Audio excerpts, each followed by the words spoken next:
Hello everybody and welcome to another episode of The Mything Link, the tipsy talk show obsessed with all things mythological, from the icons to the iconauts. Ugh. I'm Bob Hewis. And I'm Allie Mottram. And we are the only co-hosts who actually take pride in our addiction to myth. That was a good one. Why, thank you. In this, our first season, we are going to be taking you through some of the most infamous, The most questionable, and the most iconic characters from Greek mythology. yes. And if you were following along on Mystery Monday, then you may have already guessed this, but today we are going to be delving into the tale of the original king of rock and roll. Not even death can keep this ancient trickster out of mischief. Yes, it's Sisyphus. Yay! Did you guess correctly? Sound off down below. There's nowhere to sound off. But first, as is the tradition of this podcast, I need a drink. Yes. What are you drinking? Yes, today I have aneaded something a little comforting, a little warm and homely. So I've taken a leaf out of your book from a couple weeks back, and I've got myself a little Bailey's hot chocolate. Yes. Nice. We're getting a nice cozy. It's like a nice chill episode today. We've had so many intense episodes. Let's take a step back. You know what I mean? I get you. So what are you drinking today? Well, I've also gone down the Bailey's route. I just kind of took all the alcohol that I had and made it into a drink. So this, I'm coining it from last week's episode with the golden fleece. I'm calling this the chocolate fleece. It is made up of chocolate milk, Bailey's, and vodka. Because why not? Yes, why not? I love that. You know what would have been fitting for today? What? Bailey on the rocks. Oh my god, yes, we should have taken that opportunity. Yeah. Fun. Shall we dive into it then? Yeah, let's. We've got drinks in hand and we're ready. So we're going to give you 30 seconds on the clock to see what you already know about our good friend Miss Sisyphus. Are you ready? Alright, I'm ready. Yes, alright. So I'll count you down in 3, 2, 1, go. So, I know Sisyphus is the dude who lives in Tartarus now. He has to push the rock up the hill, and then the rock falls down the hill, and then he has to push it up again. And that's his eternal torment. Because, he was bad, and, he kept cheating death or something. He died, and then came back to life, and, no one was very happy with him. So, when he died, and then real life died, and now he's in Tartarus, and... And time. Nice. Perfectly compact and concise, very comprehensive. I mean, I don't know what else I can teach you. We're done. So thanks for listening, guys. This episode is a special 2-minute long one. Yeah. So last week we, in a shock twist of the Mything Link, we threw the rulebook out the window. I mean, really. And today I am returning to form. Good, thank God. I've been having nightmares all week. So you can all rest easy at home. I shall be telling 3 stories today. And I thought it would be quite hilarious, not for Sisyphus, but funny for us at his expense. I have named each of my stories after the titles of Rolling Stones songs. That is genius, and I love you for that. Thank you. It took a lot of research and dedication to find these songs because I don't know if you can tell, but I'm not that big of a Rolling Stones fan, so... No. So I hope these are all Rolling Stones. So, we're going to jump into the first story, which is called Play with Fire. Ooh. If you know it, sing it along at home, kids. Because we don't. Literally.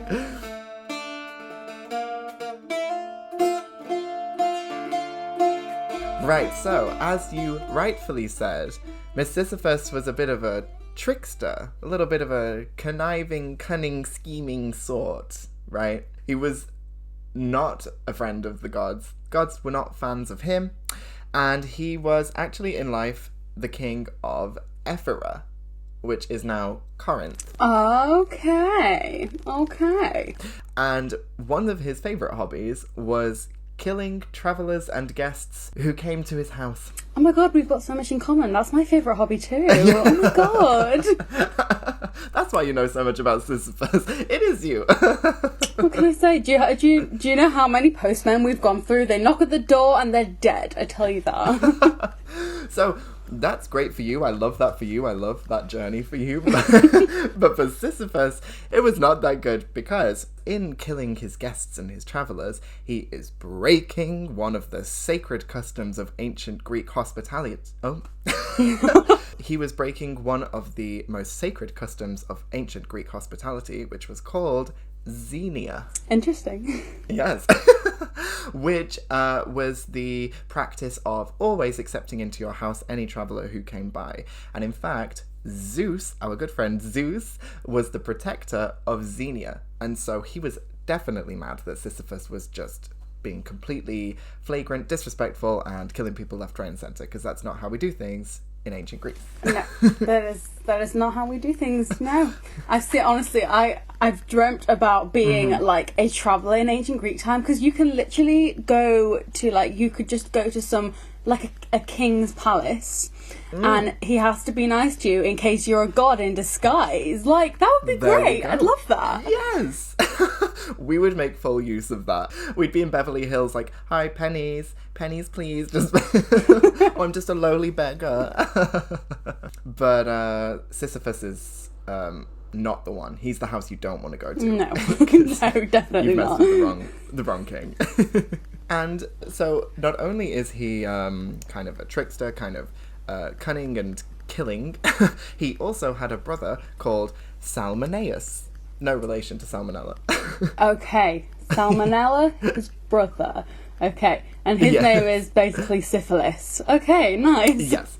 So we got Syphilis and Salmonella, the brothers who we all just love so much. And Salmonella, pardon me, had a daughter called Tyro, basically typhoid. Yeah. So Sisyphus really hated Salmoneus, and we all hate Salmonella. I can understand. And he went to an oracle to find out how he could kill Salmoneus with the least repercussions for himself, which is kind of shady. Well, you don't really want to deal with the consequences of killing your brother, do you? Yeah. Very that. I think he's onto something there. And I mean, the oracle was probably I don't really want to do this, but I kind of have to. It's my job. Yeah. Let me give you just the most hassle-free way of doing this. And then I will. Although, when you hear it, I honestly think this was potentially more hassle. This is a much more convoluted way of killing your brother. I'm sure there are easier ways. So she tells him that what he needs to do is seduce Tyro, his niece. Dodgy, but okay. Marry her, and she'll bear children, which will eventually kill Salmoneus. Okay. So this is a kind of Kronos Zeus thing. Like we know that the children are gonna kill Salmonella. Yes. Yeah, so it's a kind of prophecy involving the children killing the father yet again. We love that here. It seems to be all we talk about. And unfortunately, as I say, this is such a convoluted plan that it doesn't work, because when Tyro finds out about Sisyphus's plan, she kills her own children. Oh, snap. I know, right? So once again, mother killing her own children. She's got a really warped sense of morals there. We've got, I'm fine with the incest, but with the murder, no. But also I'm okay with me murdering my own children. To counter the what? imminent murder, I'm going to murder you. Cool. Exactly, that works. She's clearly well functioning and has her priorities straight. And she goes on to have her own children with Poseidon. Okay, why not? Including a man called Peleus, who just so happens to be, in an interesting segue back to last week, the man who sends Jason on the quest to find the Golden Fleece. Oh, snap. Yeah, so it's all full circle. Nice. I love it when we have interweaving between episodes. Yes, I know. It really keeps the listeners engaged. Because we sure aren't, so they need something. So, interestingly, the woman who killed her own children gives birth to the man who sets off a quest which ends with another woman killing her own children. Oh, yeah. You're right. Oh my god, Greek mythology, man. It's intricate and I love it. And this kind of thematic cycle also works in this instance because Salmoneus ends up being killed by Zeus. Ooh. Oh no. Oh my god. Yeah. And I bet you're wondering, but what did he do? So I don't even think it's that bad. But what he did was he imitated the sound of thunder by building a bridge made out of brass and driving his chariot over it really quickly. What the hell? And he threw torches up into the air to make it look like lightning. So, right, let me get this straight. This guy says, I want to make a sound like thunder. So instead of just going like, he decides to build a whole ass bridge made out of brass, ride over it, just chucking fire into the sky. I love this dude. He's kind of iconic. And Zeus takes it upon himself to say, you know, I'm not happy with this, and if you want thunder, maybe I'll give you thunder. And he just strikes him down with a thunderbolt. Oh, damn. What a way to die. Honestly, I mean, he finally got his dream. He heard the thunder. Very theatrical, and I love it. I bet when he died, he was like, "Did y'all record that? We needed that. That sound effect was good. I could never." bit of an overreaction on Zeus's part. Like, I guess he was just super mad at the idea that anyone would dare try and make a thunder sound when that's his gig. I get you. I mean, I can relate. My signature bake is a lemon drizzle. Ooh. And if someone else tries to bake a lemon drizzle, I am this close to smiting them down. Yes. So that takes us to the end of our first story, which I think highlights the fact that Sisyphus clearly comes from a whole family of troublemakers and already isn't in the good books of Zeus. No, the gods already hate the whole family. Yeah. But maybe they'll have a happy ending. Or maybe not. Ooh. Spooky. You'll have to keep on listening to find out. So, we are ready to move on to our next story, which takes us to a not so happy ending for Sisyphus. Or is it? Oh, sorry. And this one is titled, You Can't Always Get What You Want. Oh. Or should I say, You Can't Always Get What You Want.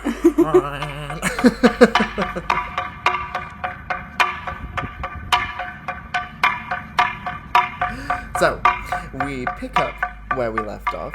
Zeus is mad at Sisyphus and basically his whole family because they're just so disrespectful, girl. So goddamn. They just keep disrespecting. How dare they? And so, as I have written in my outline, Zeus was, quite rightly, done with this shiznit. I mean, fair enough. To be honest with you, I'm with Zeus here. And so he decided that he would punish Sisyphus for his hubris, which is like pride, overconfidence, which I'm just like, work, girl. If you got hubris, like, work it. If you got the goods to back it up, why you mad? Mad as well. But Zeus is mad. Zeus is mad and he does not like a cocky queen, and so he tells Sisyphus that it's time to go. His time is up. He sends Hades himself, or Thanatos, depending on who you listen to. He sends Hades himself to personally escort him down to Tartarus. Oh wow, they are not letting this one get out. Like, he is gotta die. Literally, yeah, it's like Zeus is clearly just, it's too much. And in fact, the final straw that made him so mad, I don't even think was wrong with Sisyphus. If anything, I'm on Sisyphus' side here. Okay. And that's difficult to say. Sisyphus' side.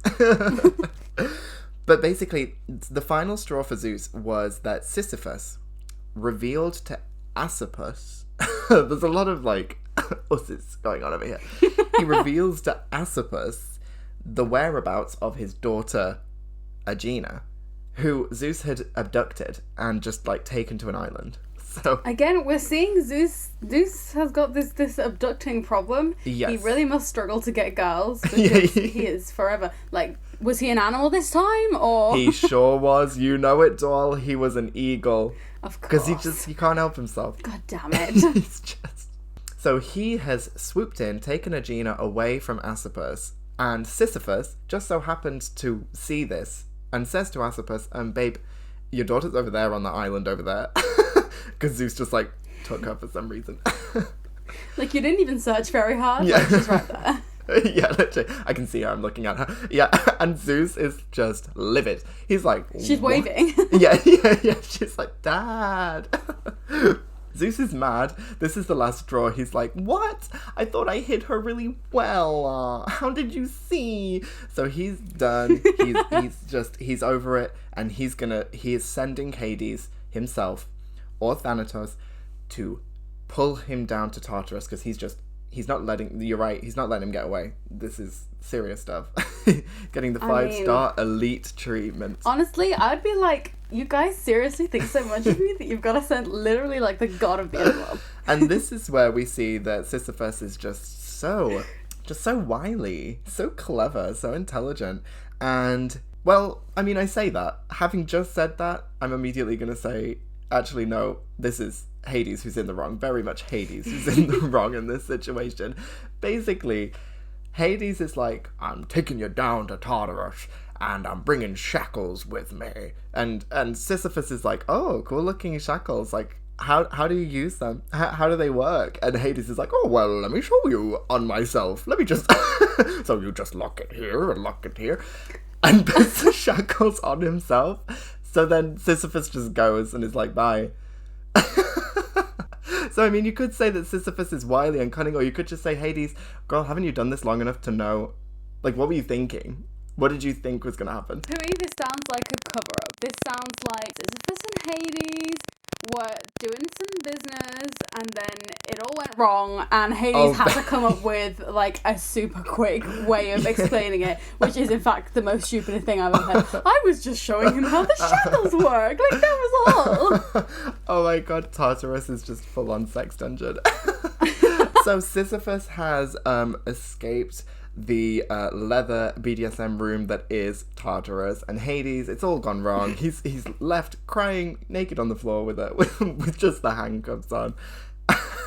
And while he's locked up in Tartarus, nobody can die. Oh. Yeah, it's just party 24/7. Well, that's cool. Yeah, for real. Yeah. I mean, cool. I'll be jumping off cliffs. Yeah. Great. It's great for us. Us mortals were just vibing with this because it's like the best thing that could have possibly happened. But I'll tell you who was not vibing with this. Ares, the god of war. Because he was like, well, what's the point now? Like, why am I even bothering? Yeah. Ares is not having this any longer. He needs Hades to get himself together. And so he swoops down and grabs Hades. Somehow no one else had thought to just, like, help Hades out of the handcuffs. So it falls to Ares. And he drags him out and he gives him Sisyphus in return. Ah, good shout. Yes, so you'd think, that's it, it's done. He died, he didn't die, and now he's back in the underworld with Hades. He's dead again. Yeah. But you'd think wrong. Of course, he's got another trick up his sleeve because you can't hold this one down. He loves his mischief and his little schemes. So this time, when he is sent down to the underworld, he tells his wife, Merope, to throw his naked corpse into the public square. Where's the logic in this? Right? I feel like she'd be like, he was into some kinky stuff in life and he's into some even kinkier stuff in death. Like, what the heck? So he said, you need to throw my corpse into the public square because it's a test of your love. Like, are you really that loyal to me that you would throw my corpse into the square just because I've asked you to? To which, the fact that she did it, I'm kind of like... If someone said that to me, hell no. Yeah, Like, I'd be like, no. do I have to throw it? Like, can't I just place it? I'm not strong enough. I just like... It just kind of slump over there. Dragging it in like, hey guys, as they're trying to do like the market. And you're just like, one sec, could you move? However, it seems quite extreme. And so he says to her like, this is a test of your love for me. If you truly love me, you'd do this. So she does it, which I mean, like, we could unpack that further, but we don't have time. So because he hasn't had a proper burial, he hasn't been put at rest, and he also hasn't been buried with coins, it means he ends up on this side of the river Styx. Which means he can't get across the Styx. It. Yes, of course. Because he can't pay the boatman Charon. I like to call her Karen. Please don't. And he says to Persephone, the goddess of the underworld, he says, "Boo-hoo, my wife threw me into a public square. Like, what was she thinking? Why did she throw my corpse into the public square? I wanted to be buried properly." Because he's a sneaky hoe. And he'll do whatever it takes to just trick everybody left, right, and centre. So he's tricked Merope, and now he tricks Persephone, because Persephone is like, "What? She didn't bury you with coins? Go back up there and shout at her." So he does. He comes back up to Ephora and just scolds his wife, to which she was probably like, "But you fully told me to throw your body into the into the square. You literally asked me to do that. Like, you think what? I wanted to do that? Like, what were you thinking?" So he is just wandering around Ephora as this ghost king. He's back again, and no one wanted him there, so but he's still there, wandering about. He's tricked Death twice now, and so it comes to Hermes to just say, "You know what? Enough is enough," and he forcibly drags him down to Tartarus once and for all. Thank God. Damn, this guy will do anything. Yeah. Like, seriously? He has the limit does not exist. He has no limits as to what he will do to survive. And so thus concludes with the dragging down of Sisyphus to Tartarus for the final time. Thus concludes our second story. So I think that we have left Sisyphus in a kind of bad place, and it can only get worse as we move into our third and final story, entitled "I Can't Get No Satisfaction." Okay.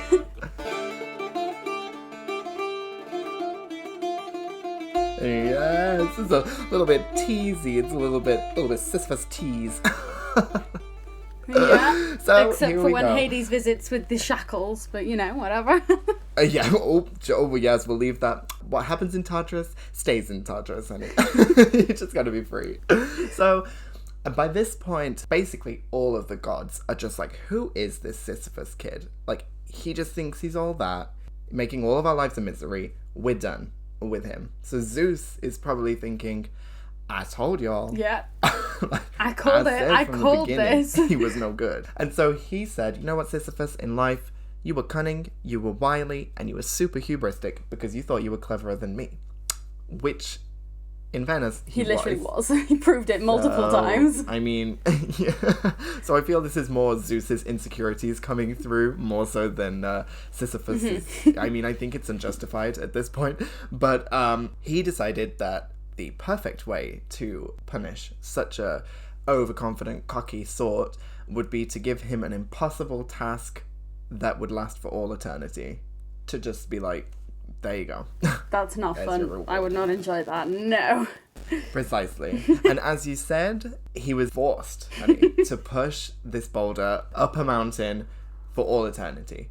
Because Zeus thought that he was being super clever in charming the boulder to constantly roll back down the hill when it got close to the top. I bet Zeus was like to all of his other god friends, like, "Look what I did!" Like, he thought he could outsmart me, but no, honey. No, you should see what I've done to him. Oh my god. I mean, with the stuff Sisyphus was pulling in Tartarus, he was probably like, you got this torture? Honey, this is tame. This is vanilla. He was like, "I've had time to think up 5 alternative plans of things to do that are like way better, but you do you, I guess."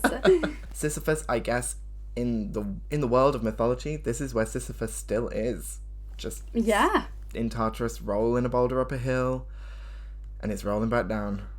And I think that it's kind of disproportionate, as with most of what we've encountered so far. It's like the gods are somewhat displeased, and then they just ruin people's lives. Yeah. I'm not gonna lie, I hate to think that the fact that every time I've used like one of those rain sticks, is that gonna be like another boulder for me to push up in Tartarus when I get down there? Like, gonna get we do that all the time. You'll be in your year 5 orchestra, like, yeah. And hey, Zeus is just up there like, "Oh." Stop it, yeah. I wish I could strike you down.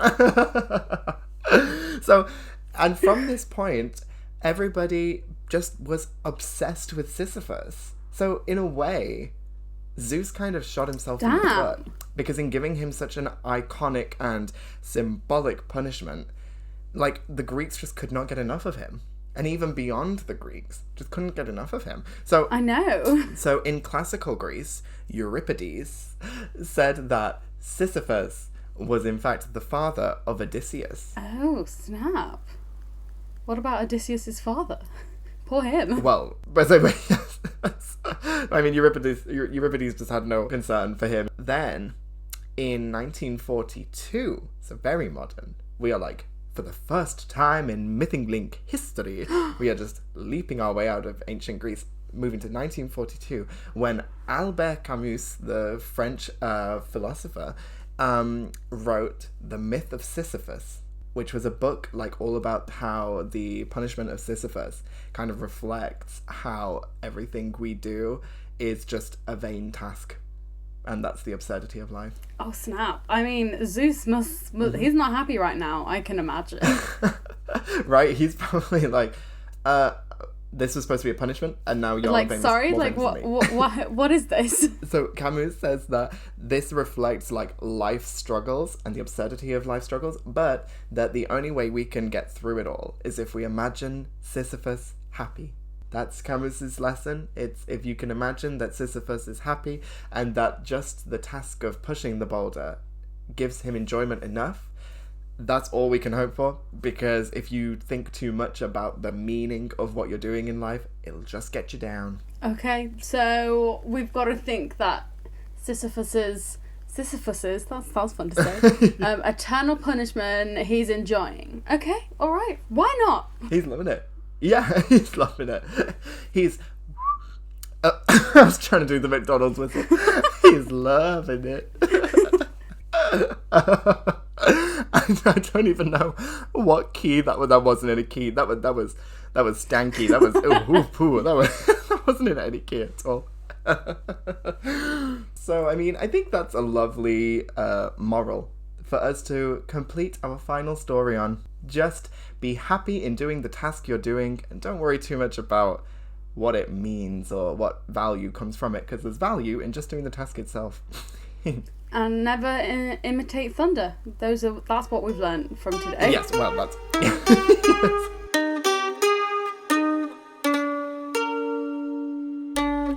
So, are you ready to take your second quiz to tell us, so, what do you know now? I am 100% ready. I mean, there's a whole lot to pack in here, so I hope you're relaxed and loose. Yeah, oh god, okay. Alright, so... I shall count you down in 3, 2, 1, go. Okay, so Sisyphus has a brother called Salmonella who has a daughter called Typhus, and basically he wanted to kill Salmonella, so he tried to get with Typhus, and her children were going to kill him, but then Typhus got with Poseidon, and I can't remember how that story actually even ends. Oh my god. And then he cheated death loads of times. He got a bit kinky with Hades, and then he cheated death again. and then I love that that's the tone we end on. He got a little bit kinky with Hades, girl. Sisyphus a freak. I also think it's very fitting that you couldn't remember how that story ended, because that was the story that led to Jason and the Argonauts. So I mean, what, girl? We're bringing it back. So I think now, I mean, I actually think this is going to be quite a difficult task. Not quite a Sisyphean task, but quite a difficult task. Where are we going to place Miss Sisyphus on the Iconometer? You know what? I think he's a full-on icon. Yes. He literally outsmarted the gods multiple times, and then he got punished for it kind of, like, unnecessarily. So I think he's an icon. I do. You know, I support your choices. I support you in this, because I feel like he's an icon. He's an intelligent queen who we can all learn from. Like, he's resourceful. So I think that really Zeus is the iconaut in this situation, as we already we found this out. I think Sisyphus, the trickster who can just fool all the gods, definitely an icon. So I would say that he is higher than everybody we've done so far. Definitely, yeah. And I think, like, since this is our penultimate episode, he may be the winner. God. If we're having a winner. He may be the he may be the crowned queen of the Mything Link Series 1. But y'all will just have to tune in next week to find out if he can snatch the crown. Yes, if he's going to be the reigning champion.